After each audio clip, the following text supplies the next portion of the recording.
Hello. It is 2:05 in the morning, and it's been a week, mate. I tell you what, it has been a week, and tonight, this morning, I cannot sleep at all.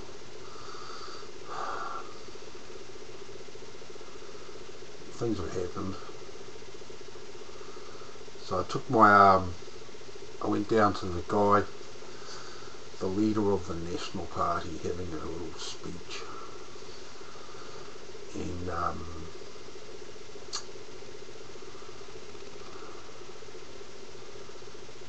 you know, I had an idea of, you know, going forth with courage, and I believe it did that, and didn't get to speak to him though. But there was a couple of things. There was like a good 200 people there, which I thought was quite nice. It was pretty full, the place. It was mostly almost full. You know, to the point where it's, you know, there's people standing around in the back and everything. And it was started at 4, and so that there was all these people there at 4 o'clock. That was something interesting. Yeah, and so I get there, right,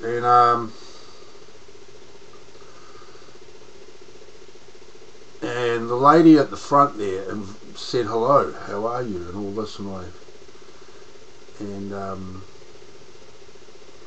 so anyway, I said to her that, you know, I wanted to come and see Simon, see what he'd say, but I don't believe that it's going to be any different.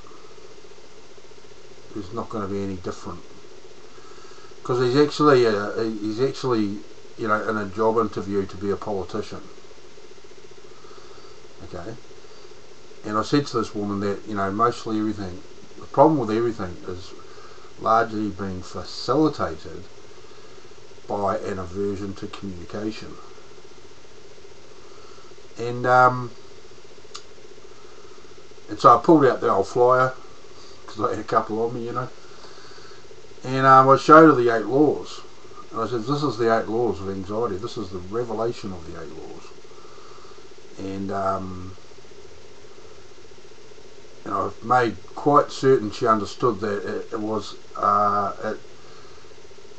the qualification that anxiety is a political entity actually means there is now a tangible thing to talk about, right? Because it has, you know, forever there's never been a tangible thing to talk about, you know, and so the efforts to do something about these problems that people have, you know, individually and collectively, has come to nothing, except they've all gotten bigger. There's all more people now suffering the consequences of anxiety related things, and I think what's aggravating it is you know, those are the people, right, they go to the doctor, they've got anxiety issues, you know, and they take medication, and, you know, it's the medical thing, it's a mental health problem, right? You actually, I think what's aggravating this mental health problem is that the belief that anxiety is virtuous is really being pushed up and up and up and up. Okay? Now, when that's being pushed up and up and up and up and up by mainstream society, this belief that anxiety is virtuous, or things that have the political optics that anxiety is virtuous, right? That automatically aggravates all those people that have anxiety issues, because anxiety is causing their issues, and you know, ironically, they think that anxiety is their issue, but it's not. Anxiety is the cause of the issue, and their state is the actual issue they've got. How they behave, their culture, the culture on a micro individual level. Yeah, so the fact that in this modern times that the belief that anxiety is virtuous is being pushed far more heavily, because in the realms of the consciousness, it is the political optics of things that are what is communicated. Right? That is what we are communicating with. It's the political optics of things. We say a lot of words, but what the words really come up to, the conclusion of the words is that they will have political optics, and that is what people listen to. You know what I mean? You know. And so this is the difference between human language and consciousness language. Right? And so yeah, that's aggravating the shit out of it, because we've got worse statistics than ever. And so yeah, this lady, I think she could be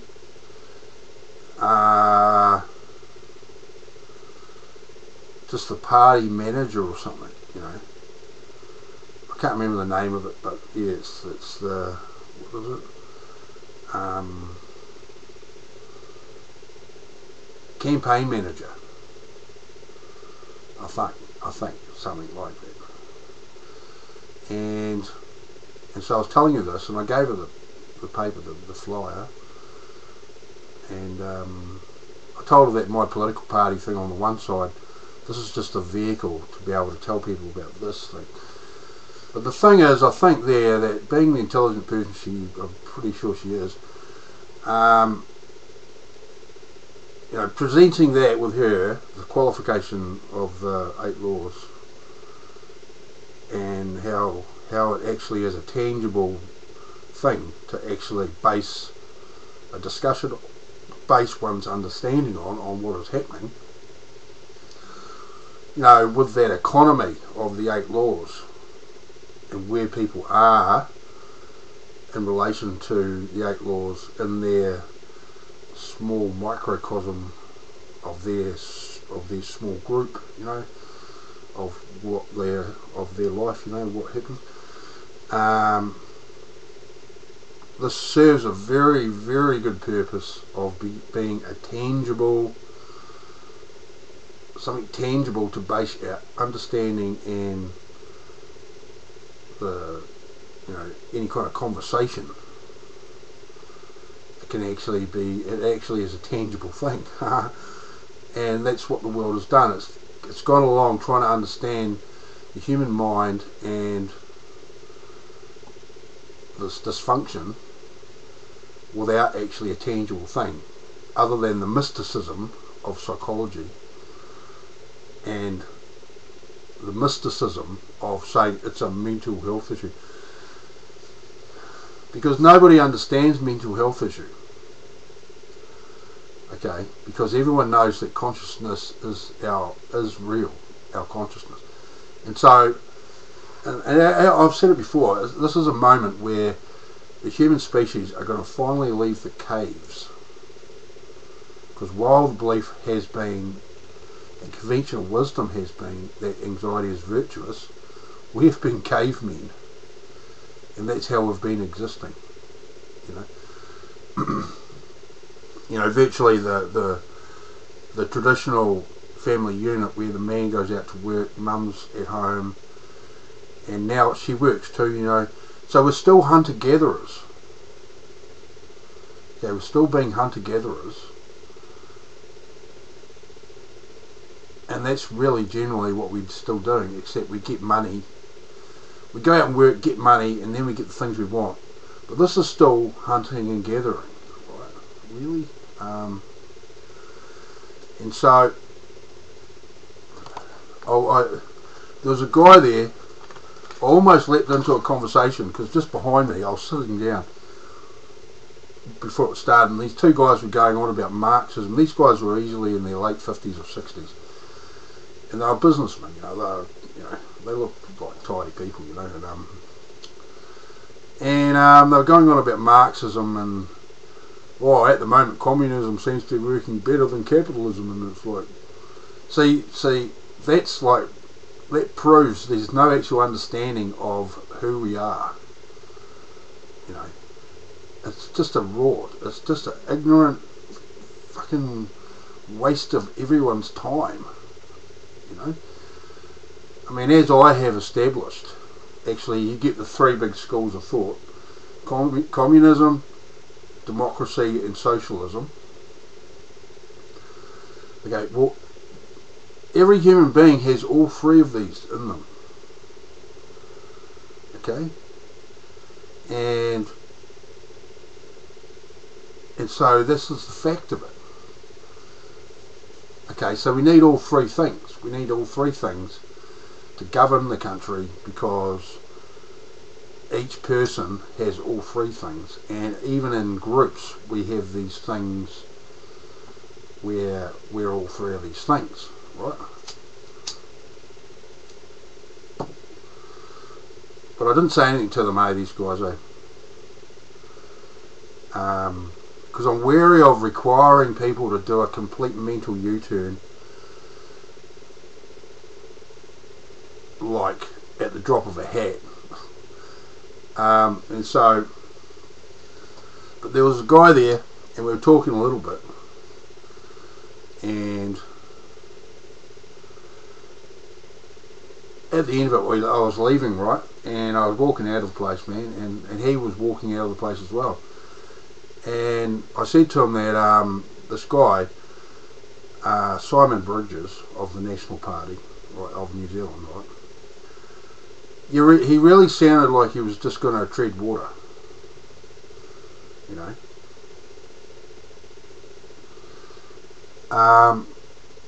The closest he got to actually showing he was about new ideas is he made a complaint that Labour, who's in government at the moment, had spent money here and spent money there, and this was really stupid, and he would actually do it differently, and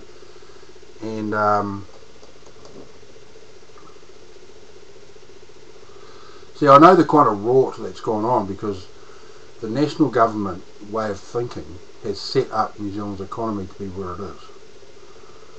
Okay, and with careful consideration of that situation, the business side of it,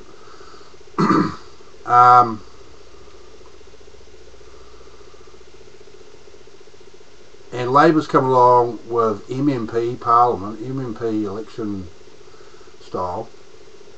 See, National got the most votes in the last election, but because of MMP, if you get two minor parties that get together and collectively they have more votes, well, they win. And that actually, I'm fucking really suspicious of that. That shouldn't be allowed to happen, man. That actually shouldn't be allowed to happen.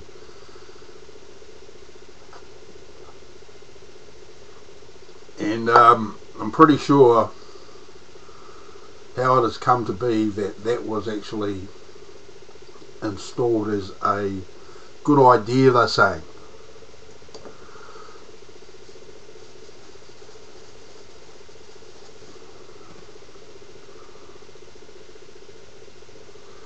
So yeah, I said to him, you want to look at this, man? And I gave him one of the sheets.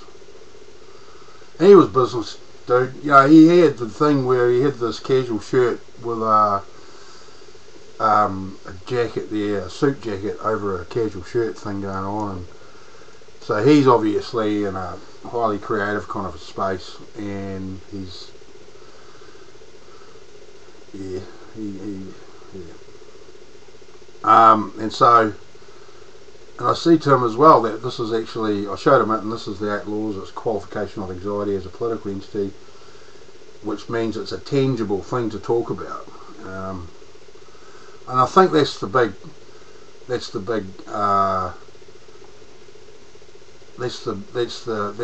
initial step forward. with the 8 laws is to bring people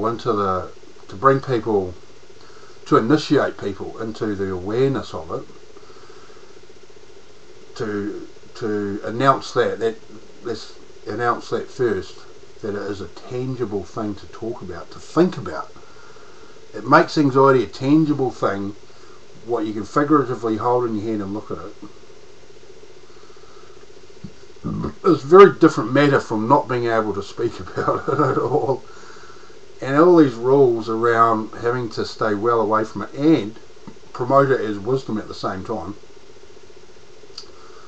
But as I've said, the seriousness of the situation, where the conventional wisdom is that anxiety is virtuous, is that when people think that anxiety is virtuous, it evaporates the concept of wisdom, because the belief is that anxiety is wisdom, right? And anxiety is not wisdom.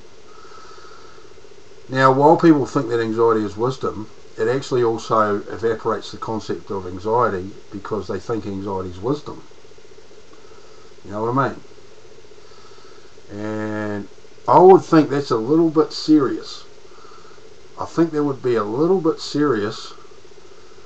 And so I haven't been working, and I am going to be working, and I'm going to actually have to find some psychologists and put this to them, right? Because it's mathematically sound, and it's like, from a scientific perspective, this is 100% observation, and that is what I have just said is the guts of it, is that it's 100% observation, the discovery, the 8 laws of anxiety, and it makes tangible the subject, whereas they talk about it as an intangible thing, which is why the mysticism of mental health issue comes into it. And further corrupting the understanding of the problem is everybody has had the culture shock event of birth, and that has brought anxiety into the world for them to be, in the first instance of the old brain turning on, the most important thing in the world, which is the impression that anxiety gives anyone. And this happens to a little baby that does not possess language. And this is why I know that while that is the case, this proves that the baby that does not have language thinks through political optics. And this is how a dog or a cat can understand how you feel, whether you're angry or happy.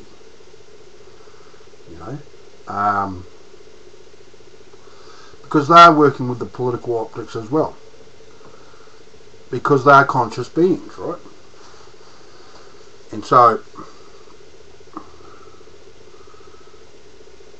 that was my trip to the Mr. Bridges there. He was actually just saying a hello thing and introducing himself, and because Bill English resigned.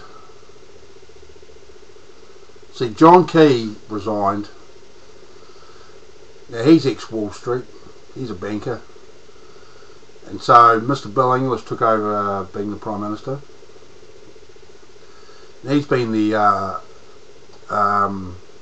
Minister of Finance. And then he bailed. And I reckon there's people, so there's this mine, the Pike River mine over in the west coast there. And there was an explosion in this mine and 29 people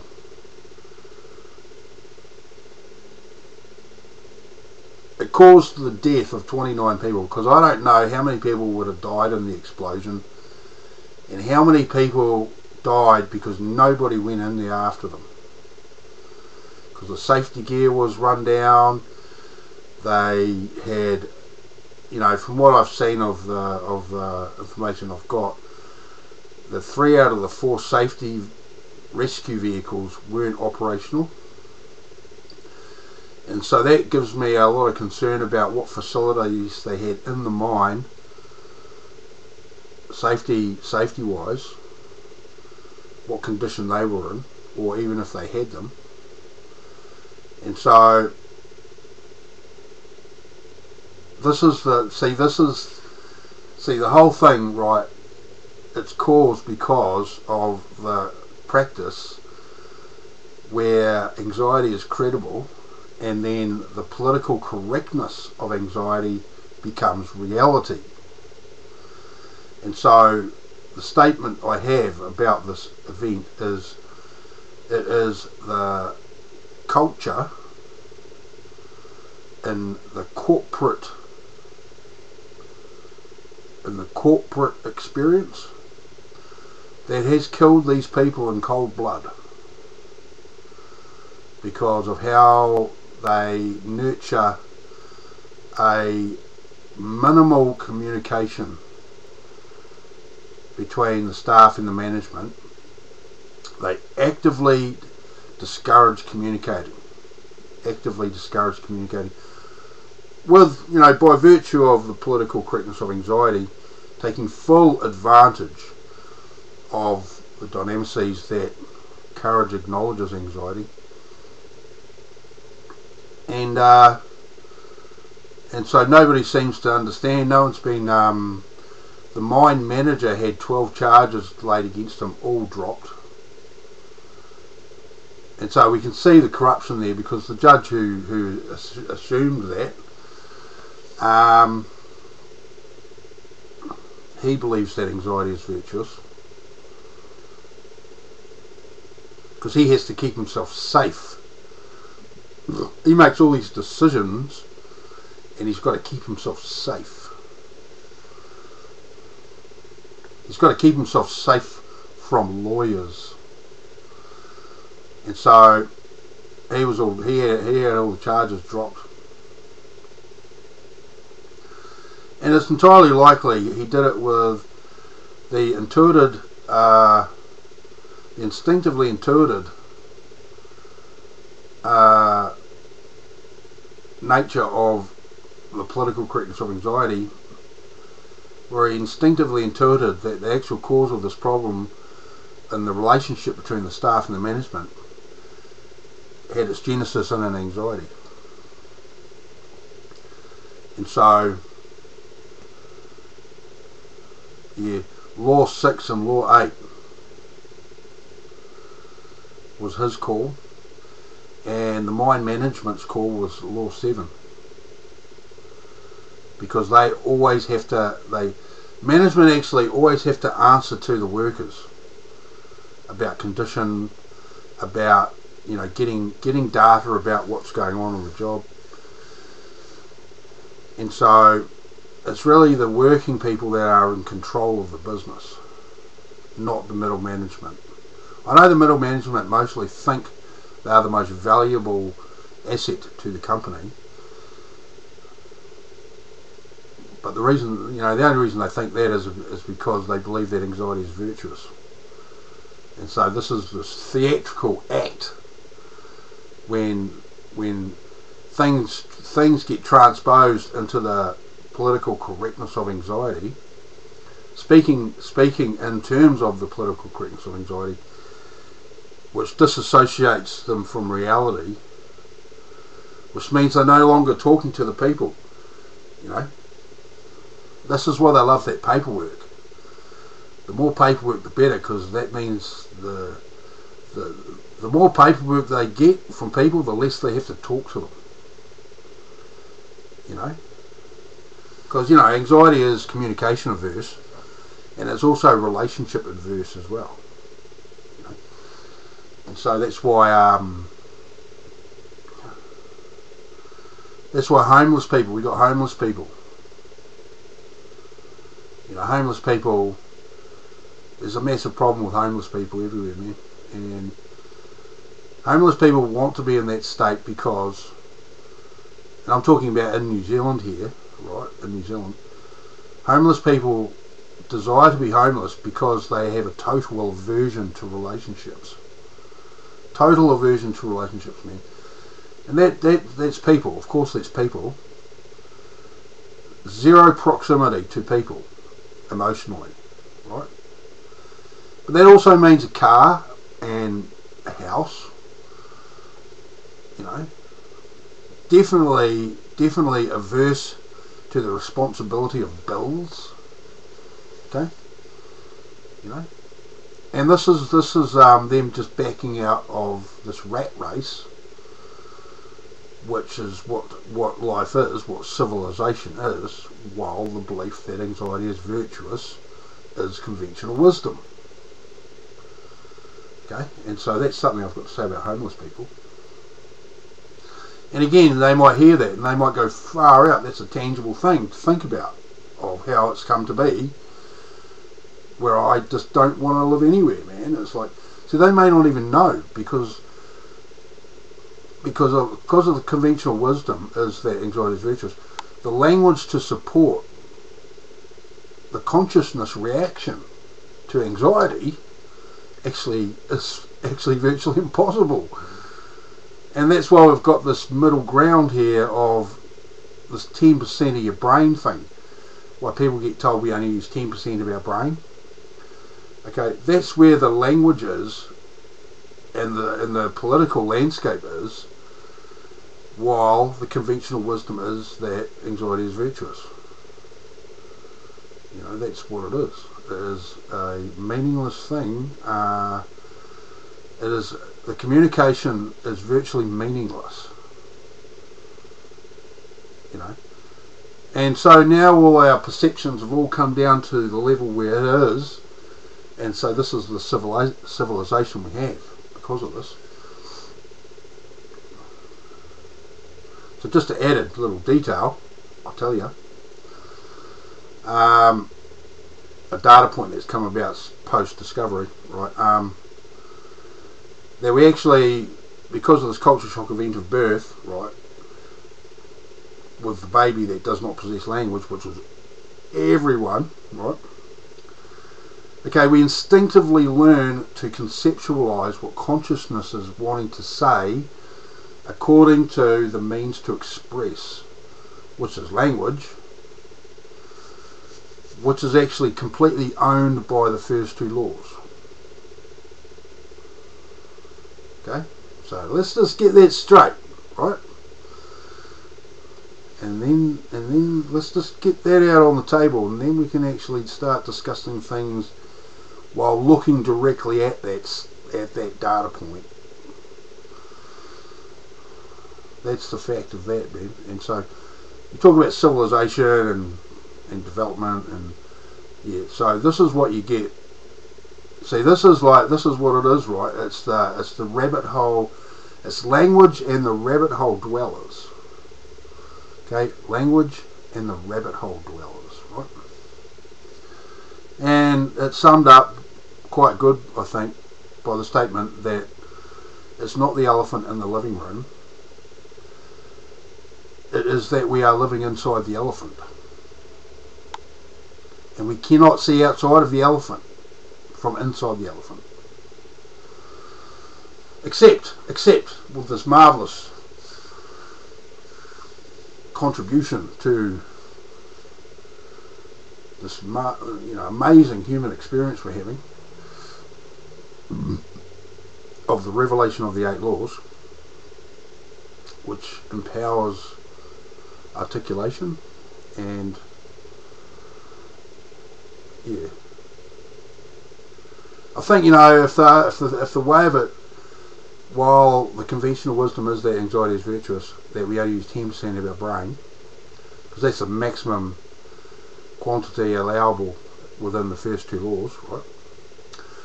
I think the awareness of the revelation of the 8 laws would immediately increase your communication. It would immediately increase it out to like 50%. Just like that. right?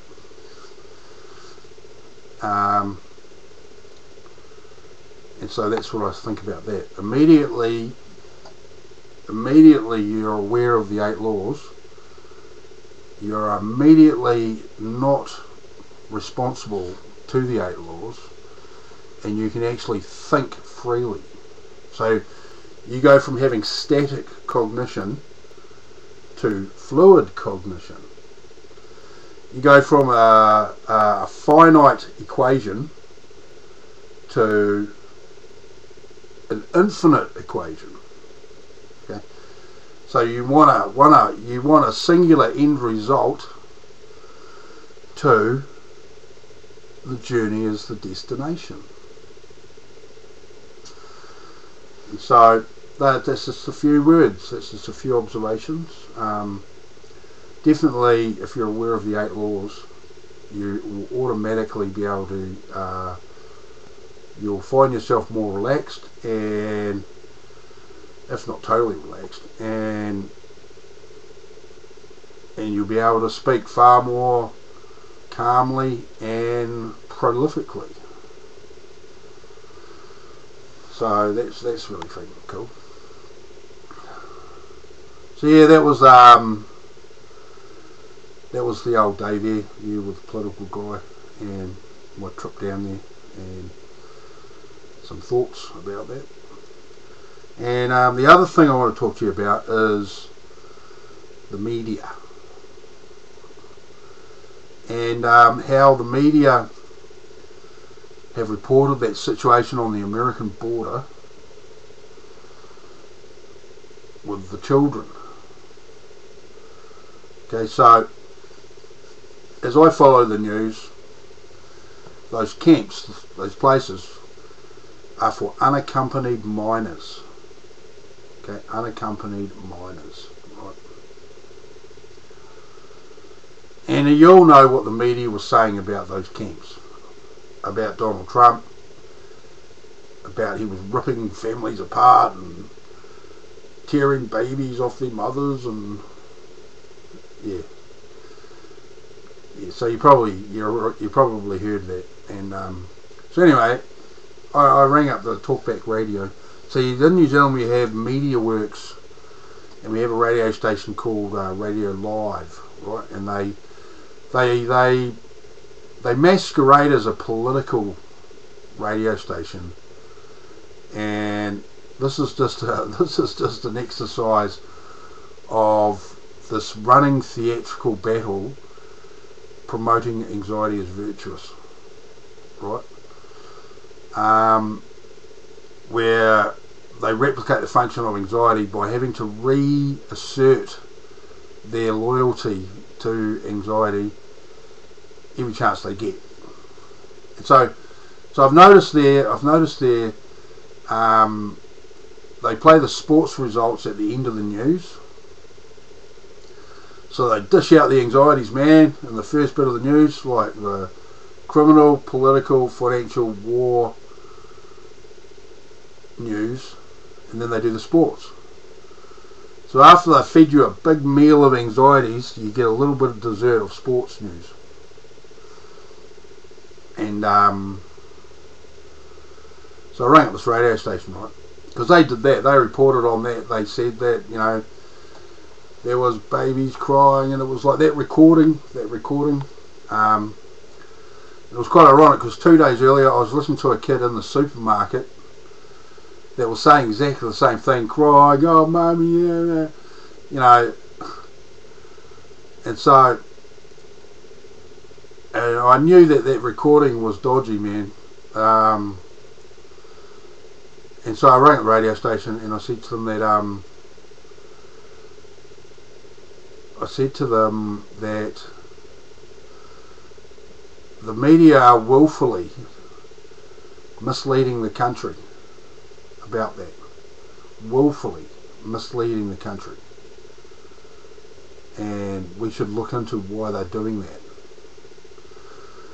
Because the facility they're talking about is actually built to handle 4,000 people. And it only had about 350 in it.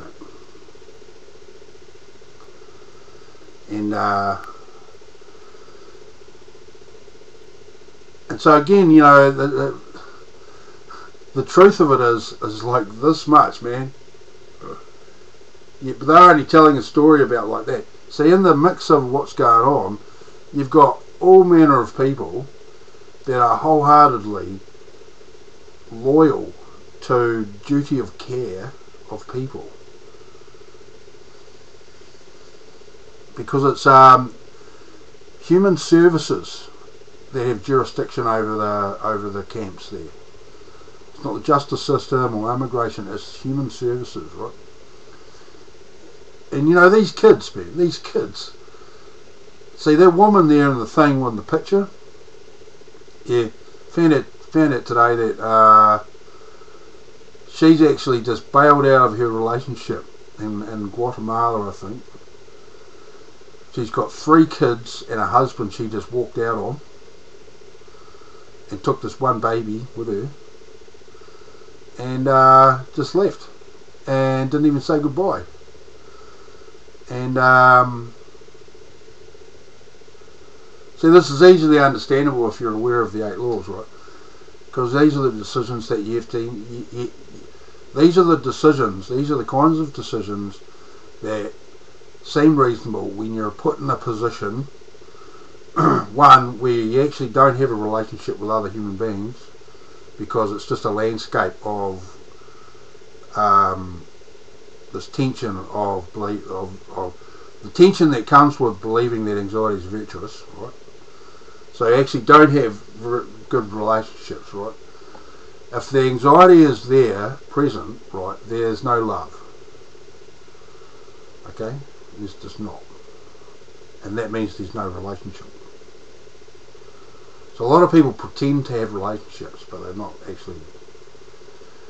They're actually having a shitty time, right? And so anyway, that was the other night, right?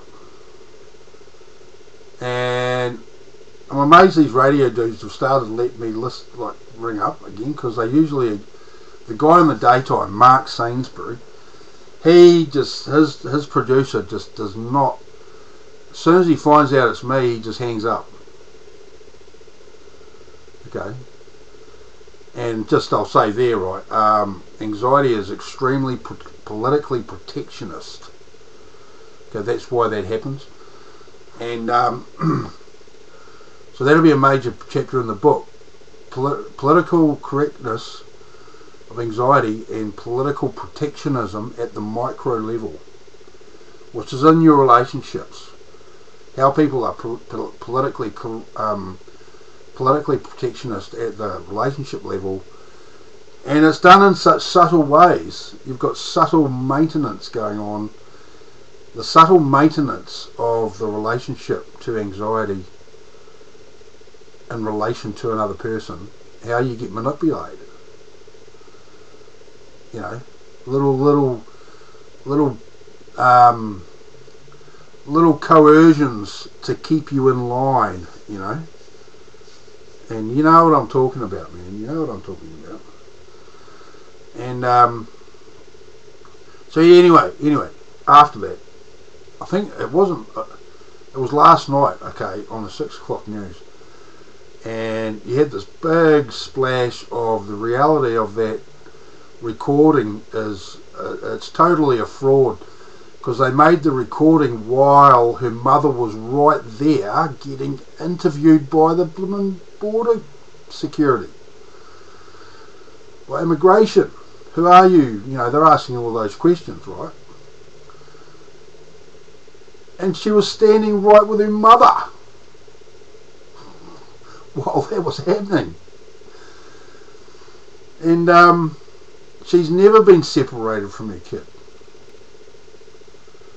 You know? It's just... And so that's... See how that event has played out. How the media have reacted to that recording of the child crying. How they, just specifically about that, how they've reacted about that, and what actual reality of it was. Okay, so this exactly fits the revelation of the 8 laws analysis that the media are replicating the function of anxiety. Okay, making the biggest deal they're making the biggest deal in the world about the smallest view. Instead of taking a relaxed general approach to life where your language can encompass the general surveilled view you have of the general life, which is people sitting down with a beer, what they usually do, they take this really strong opinion about the very smallest little, and that's replicating the function of anxiety. And that's the thing to look at. And so, I mean, largely religion, this is what religion does. That's all it does. It replicates the function of anxiety. I mean, they took like hundreds of years to compose the Bible, right? Hundreds of years. And people have been at it full time. And so it's a very, very well written, composed announcement that anxiety is virtuous. That is the political optics of religion. Okay, it's not going to save you. All the promises God has, or Jesus has, are the same promises anxiety gives you. And all the threats that Jesus has are all the threats that anxiety has against you.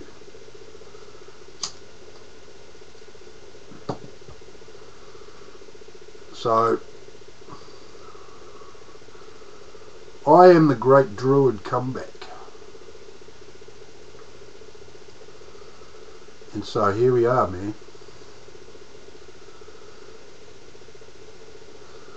Yeah, so I thought I'd talk about those two things. They happened, right? They happened. And I thought I'd say something about it. Bit of news on the house here. Got an Indian flatmate moving in, and he's in his 30s, and he's got a quite important job at the port, programming the loading of ships, right? He's Indian, right? And I said to him that I had something that it's great you're Indian because you're aware of these ancient Indian philosophy masters, right? And I said to him that I've got something quite a cut from the same cloth, right? And because the house is empty, right? And so there's someone else as well, I think Kiwi guy. I said a bit to him about it, and he seems interested. And he said something about he's sensitive to the way of the world and understanding the way of the world, and so that's interesting. And so yeah, they'll be moving in over the next week or so, and they'll be great. They'll be great moments, man. They'll be great moments to bring the awareness to people of this. This is very good, man. This is great, and so that's a great thing. And so yeah. So you know the way the world is really. I've looked at the general. I mean the political optics of these discussions. These you know, all these people talking about philosophy, and you know, they unpack an event of some kind with some person, like Jordan Peterson, and you know, these people that are they either are a big part of the problem, or they are trying quite hard to be a big part of a solution. And so these are the conversations, you know. And so yeah, that's yeah. So yeah, it's about 2:30 in the morning, and oh, it's like 3, right? And so look, I can't, yeah, just I can't think anything else but just peace and the future and creativity and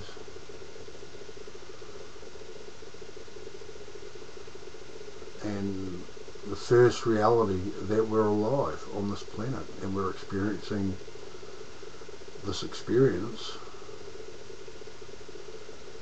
And you know, this is unbelievable. This is like, this is magnificent.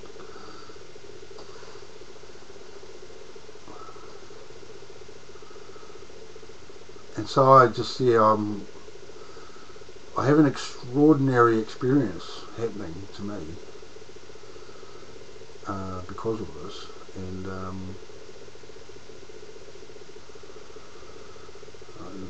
that's why I'm making these videos. Special shout out to Karen and the Sun and Moon group. Had a good show the other day. I would urge anyone to go and watch it, because some very cool details came out from it.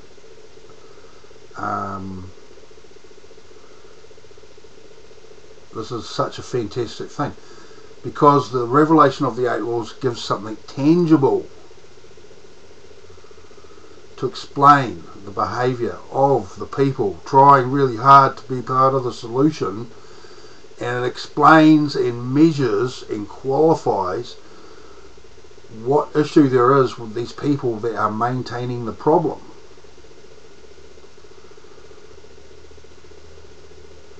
And so just like at the micro level in your life, someone might come up and go, having anxieties about something, right? Shoving it in your face, ambushing you because you're totally thinking about something else, right? When that happens, right? See, this is what the whole world's doing, and it's kind of the only thing the world can do. And this is the total science fiction part of this. This is absolutely amazing science fiction, the most amazing science fiction story ever.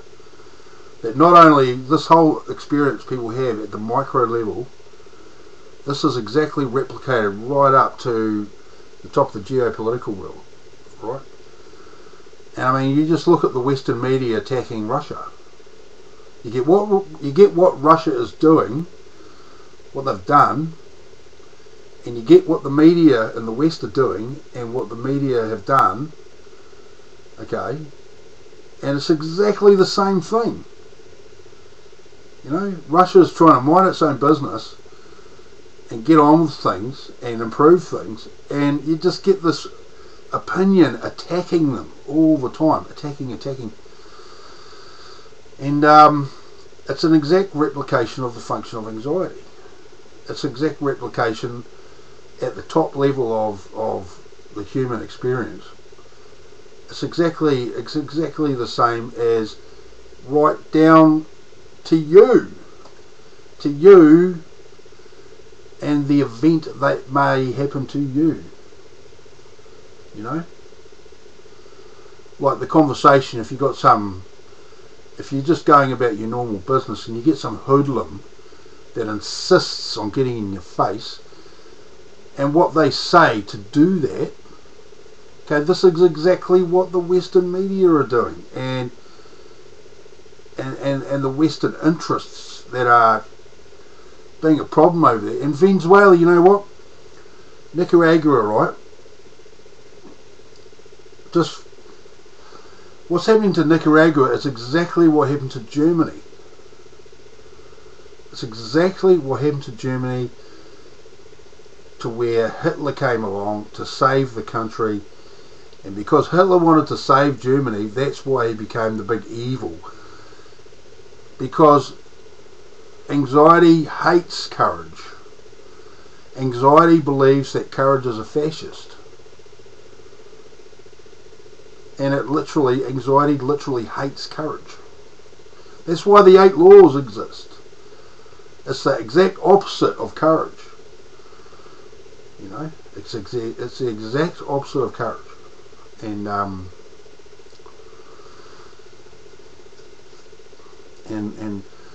so that's what's going on. They've been manipulated behind the scenes with trade, with economy, socially, and they've been reduced to you know, there is no governance when that's happening. The country has ceased to function actually while that is going on, and that's the way anxiety loves it.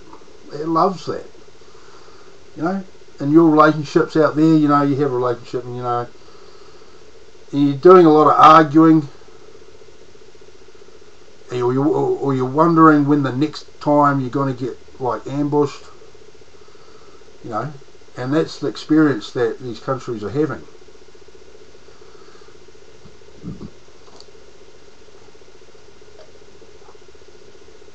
I mean, you know this is going on because remember how the media used to say that Russia's moved its army right up to the border? Right? Remember that? They were going on about that quite a bit, eh? Russia's army's right on the border of Ukraine, man. Okay, that's obvious proof that they're lying. Because Russia's army is highly mobile, and they could be 100 kilometres 1 hour from the border. 1 hour. Boom, in there, right? And so you know they're lying because they're trying to manipulate your perception by saying that kind of thing, using that kind of language. And they think they're nuts, eh? It's just like anxiety, it's just a replication of anxiety. They think they think the anxiety thinks that everyone believes it. Okay? And so it carries on like that people just believe whatever it says. And the media are replicating the function of that. They just trot out all this nonsense. And so that's why when I rang up the radio and said that the media here were willfully misleading the country about the situation, to see such a massive U-turn, it shows they're listening. They're highly sensitive to what people are saying, and it's this political protectionism thing. They're extremely sensitive to anything that will upset their little bullshit fucking scam. You know, these things that people need to believe so they can actually keep doing what they're doing. They're incredibly sensitive to anything that will disturb that. Well, I'll say it, you know, the revelation of the 8 laws is the most anti-Semitic document ever written in the history of the world. It's the most anti-Semitic thing ever written. Okay, because the nature of the banking system is highly predatory, and this is according to Jewish beliefs. Caucasian beliefs is to help people. That's why we have this community where we've got volunteer this, volunteer that, and we've got all these people interested in, you know, being civic minded. That's the Caucasian way. That's the Caucasian way. The predatory banking system is not our way. And so that's one thing with my political party. I'm going to unite politically on the world stage all of the Caucasian peoples of the world. Okay, all of the Caucasian peoples in the world. And as everyone knows, we don't mind having foreign people living among us. If they roll with our values, we'll treat them like family. And that's all it is. That's all it is. And so, and that's that whole racist thing. The reason that people, say racist is that the person actually is acting in a very different way from the group. Okay? And so the group says, we don't like you for that. And they go, you must be racist then. And it's fucking bullshit. They're just acting real weird and different. And they don't like that. And now everyone's reputation precedes them now, racially wise, right? And so, you know, if you value education, you'll be sweet as in the Western society. If you value education, even if you don't have any education, if you still value education, if you act like you value education, you will talk like you value education, and then you will act like you value education, and that way you'll value a job, you'll value talking to people, you'll value engaging with what's going on around you, and you'll probably have plans and goals on top of that.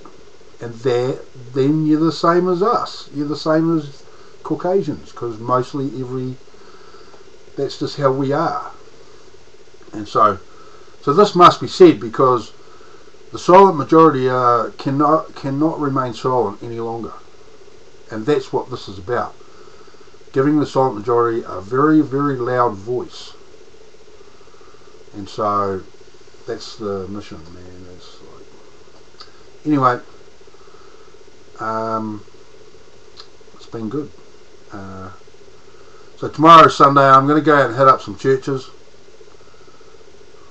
and we'll see what happens there. Handing out my flyers for my political party called the T-Nil.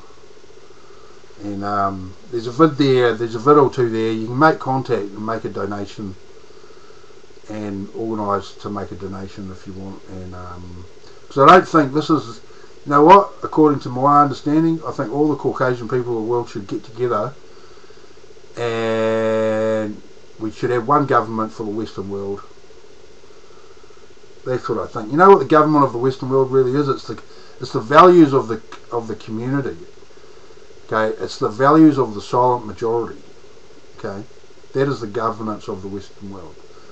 The sensibilities of, that's why we have the law. That's why we have government. That's why we have courts and jails and everything. Medical research and hospitals.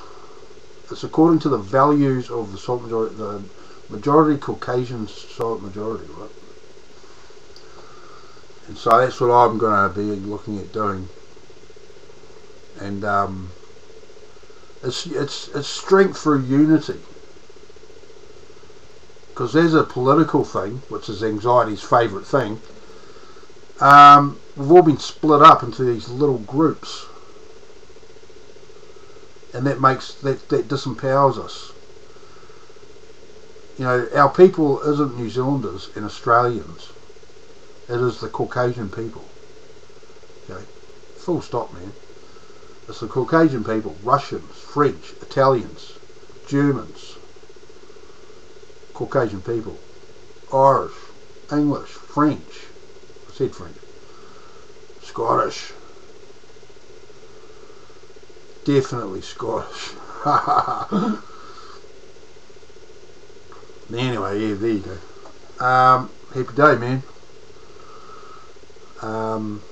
Wish you well, and let's say a special hello to 007. Thanks, mate. Good to see you, mate. Good that you've made yourself known and become aware. That's all good. That is very good. And so